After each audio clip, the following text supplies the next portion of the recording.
Welcome. You're listening to Ask the Doulas, a podcast where we talk to experts from all over the country about topics related to pregnancy, birth, postpartum, and early parenting. Let's chat. Hello. This is Kristen Revere with Ask the Doulas, and I am thrilled to chat with Allison Egidi today. She is a sleep and wellness and pediatric sleep coach, and her business is actually Sleep and Wellness Coach LLC. Allison is the host of the How Long Till Bedtime podcast. Her passion is helping parents put together their child's unique sleep puzzle so the entire family can get the sleep they need to thrive. Our topic today is helping your baby prepare for and adjust to daycare sleep. Welcome, Allison. Thanks so much for having me. I'm looking forward to chatting today. Yes, and this is a topic we chatted before that I have yet to cover on Ask the Doulas. So many of our doula clients and listeners do have so many questions about that transition to daycare or even to other childcare. Could be a grandparent's home if they're caregiving, or even having a nanny, someone other than the parent taking care of the infant. And all three of those are quite unique situations. Exactly. But we'll start with daycare. Would love to hear your top tips in making that transition. Absolutely. Safe to say that about 90% of the families I work with send their children to daycare. Something over the last 10 years, I've spent a lot of time working with families on. And the first question that I think comes up is, should they be doing something specific to prepare their child to sleep in group childcare setting? So they will often say, should I not have them nap in their dark room, or should I have noise going on to prepare them? And my first tip is always that your child is going to be set up for the most success sleeping at daycare if they go into that with being well rested. If they have good sleep habits at home, which sometimes babies are starting there as early as 12 weeks, so they may not have good sleep habits just yet, but if they are going in rested. So I do recommend an ideal sleep environment at home. And I don't think we can really prepare our kids to sleep well in a group setting if it's not kind of their natural inclination. There are absolutely things we can do to make it easier for them. But my number one tip is protect their sleep environment at home and do that before daycare, during daycare, all the things. That makes sense. And it can be such a big transition to go to from that quiet nursery to, again, a daycare center where there are multiple kids napping at different times. I do love your tips in creating some structure and normalcy, and certainly it can be a bit more challenging in a group environment. Yeah, I think one thing, I just think back of when I took my oldest to daycare and she was not sleeping well. She's the whole inspiration for me doing a career change and ending up in sleep coaching. But I was doing oh my gosh, these women have to know more than me about sleep, and surely they're going to fix my sleep problems. I really was hanging my hat on that. And not only did they not fix my sleep problems, it got worse because she didn't sleep well at home and she was not sleeping well in the group setting. And what I realize now looking back is they are not sleep experts, the vast majority of them. And it's unreasonable for us to give them usually a 4-to-1 ratio, like 4 new babies, and say, I hope you know how to teach them all to sleep, even though they all have unique needs. The other big tip I have for parents is to provide the daycares with some guidance. And I like to say guidance within reason, because we want to be realistic that they often do have a 4-to-1 ratio, or at least more than 1-to-1. And if we're too prescriptive, it may not feel doable to the care providers. But if you provide some guidance, I tend to find that the vast majority of daycares are incredibly grateful for some guidance from the parents. The guidance I usually recommend is around offering them timing guidance. So giving them, if they're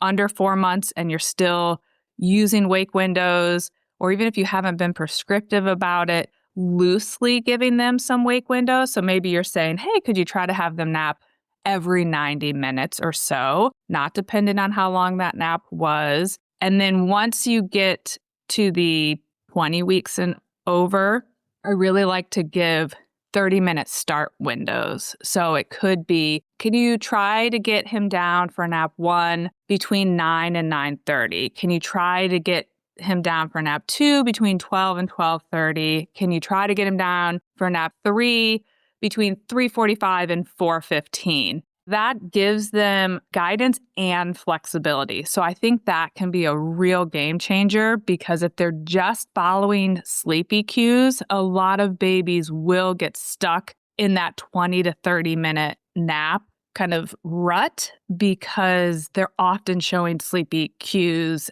and then there isn't kind of the right balance of timing and pressure, and it gets a little clunkier. That makes sense. So it sounds like giving a schedule over a full sleep plan for them to implement would be an easier way to get the staff on board with some of your wishes for napping.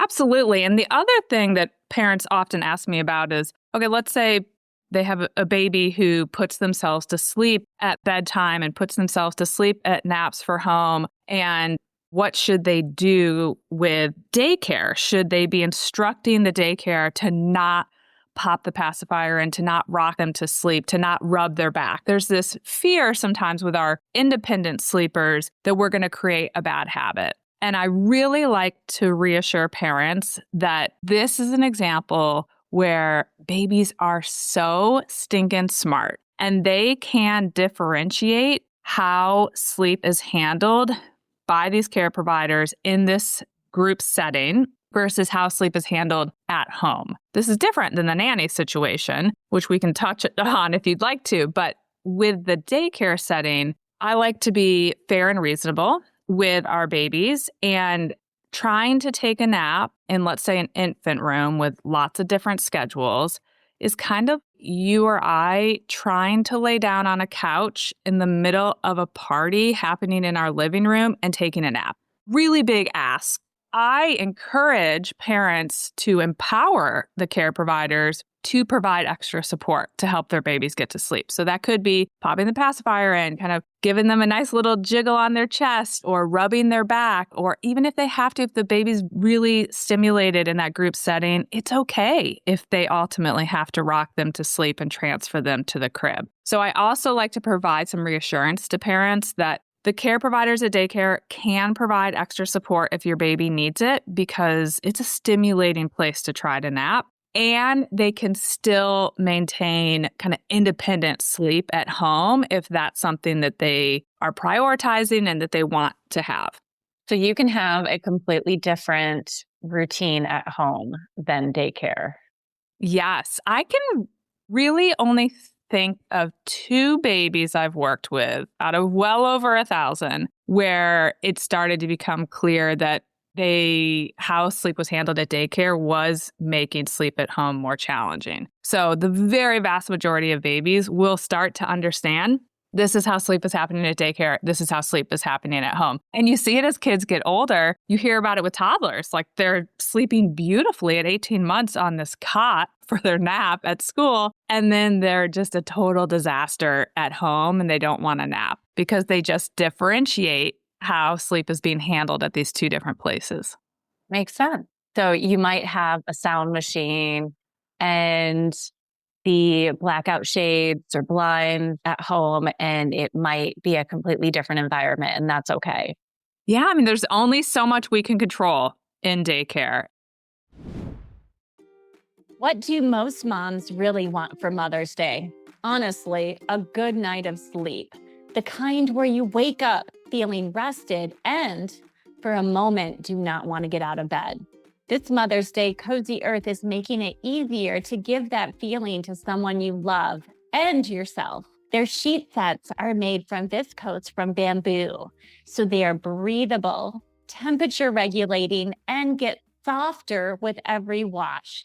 If you have ever dealt with night sweats in pregnancy or postpartum, you know how important that is. On Ask the Doulas podcast, we talk a lot about supporting families, and that includes supporting rest, because when moms are rested, everything feels more manageable. Right now, you can buy a sheet set for yourself and gift one to a mom in your life. It is a simple way to give something that shows up every single night. Head to cozyearth.com and use my code Gold Coast BOGO for this exclusive buy one, give one offer running April 12th through April 18th on sheet set. And if you see a post-purchase survey, be sure to mention you heard about Cozy Earth on Ask the Doulas podcast. This code cannot be combined with other discounts. For the person who makes everywhere feel like home.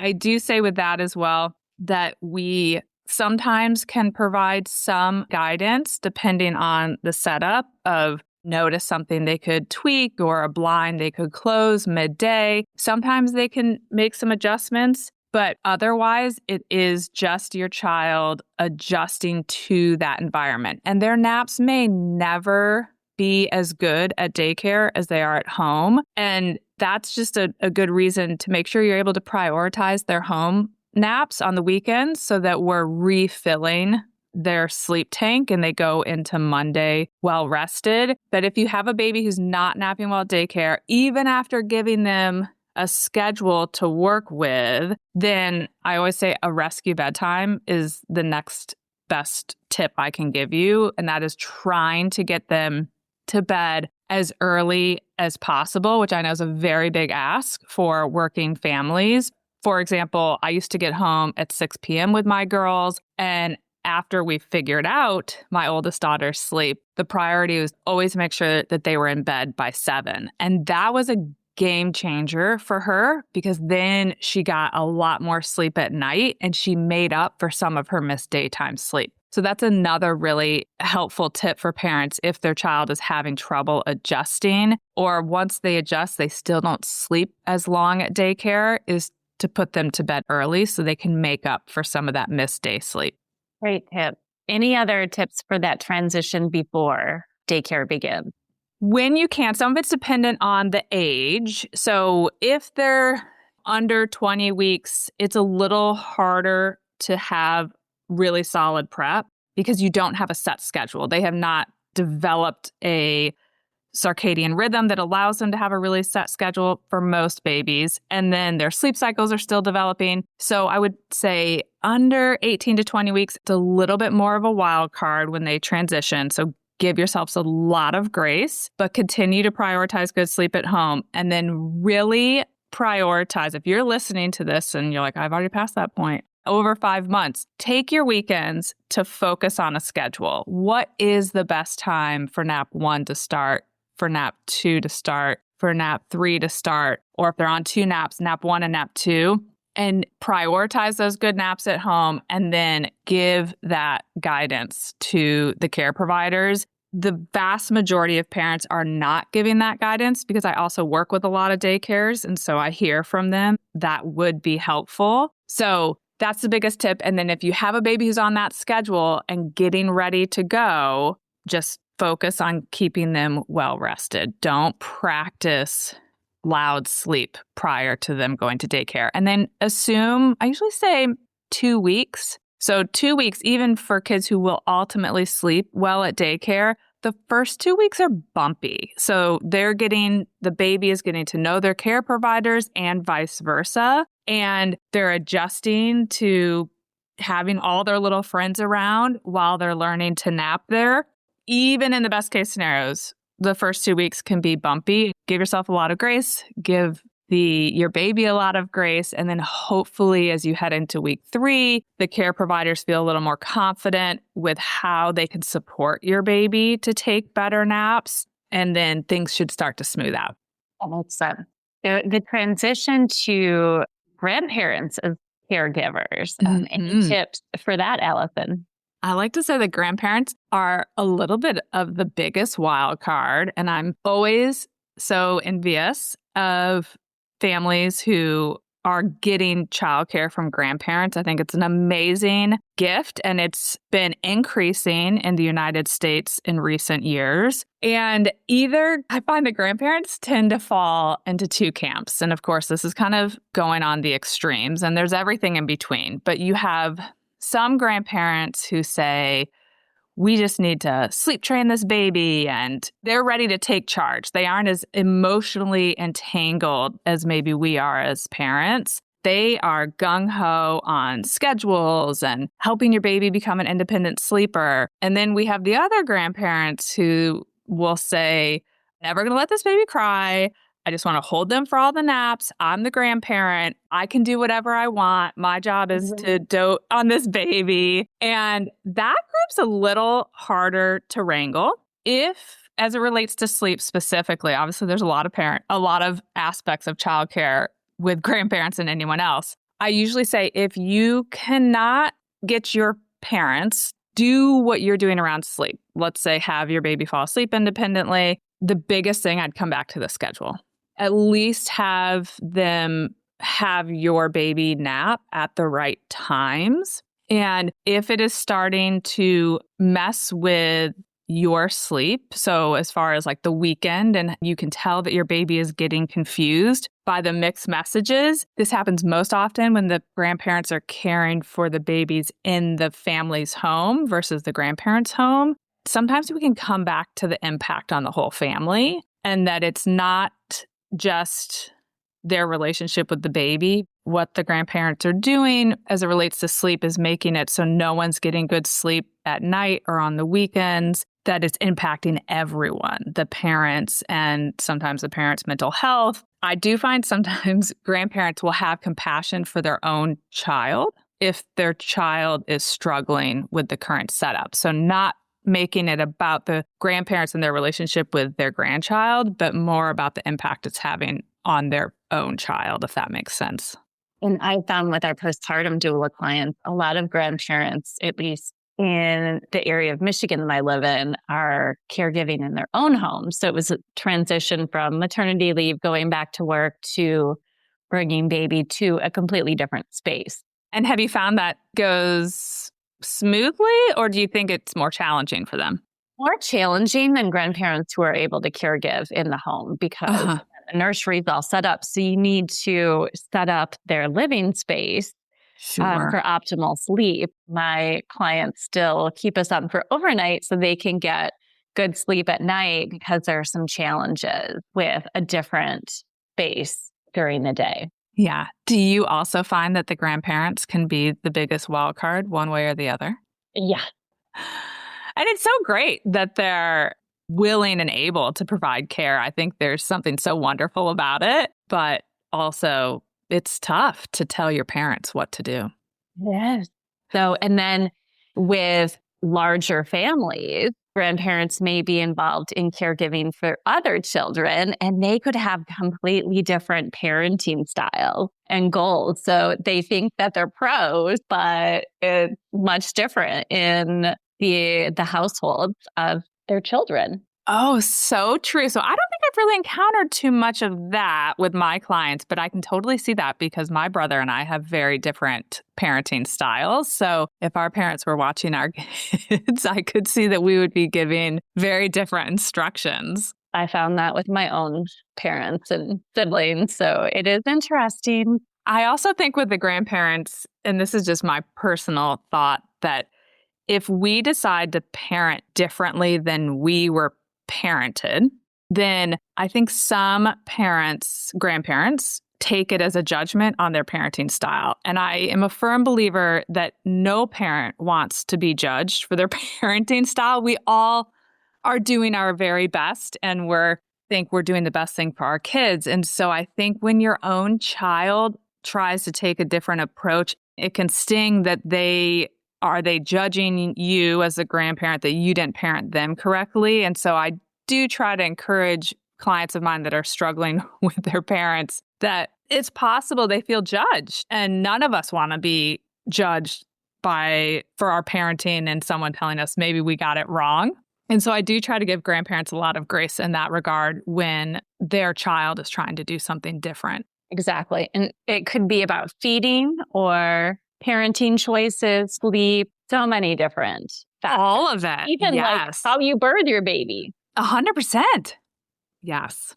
We are running out of time, but I could talk to you forever, Allison. I would love for you to share all of the different ways that our listeners can connect with you.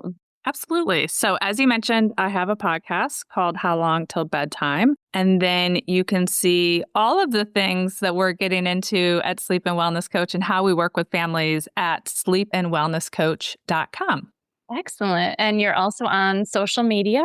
I am. On Instagram is the primary place where I share some behind the scenes, and my handle is at Sleep and Wellness Coach. And then we're also on YouTube and TikTok and Facebook and all the other places, but Instagram's where we do the most. Excellent. Any final words for our listeners, Allison? I always like to tell parents who are transitioning their children into daycare that it's okay to feel stressed about that. It's okay. It's normal. And give it a little bit of time and just know that you are doing a great job. Love it. Thank you so much.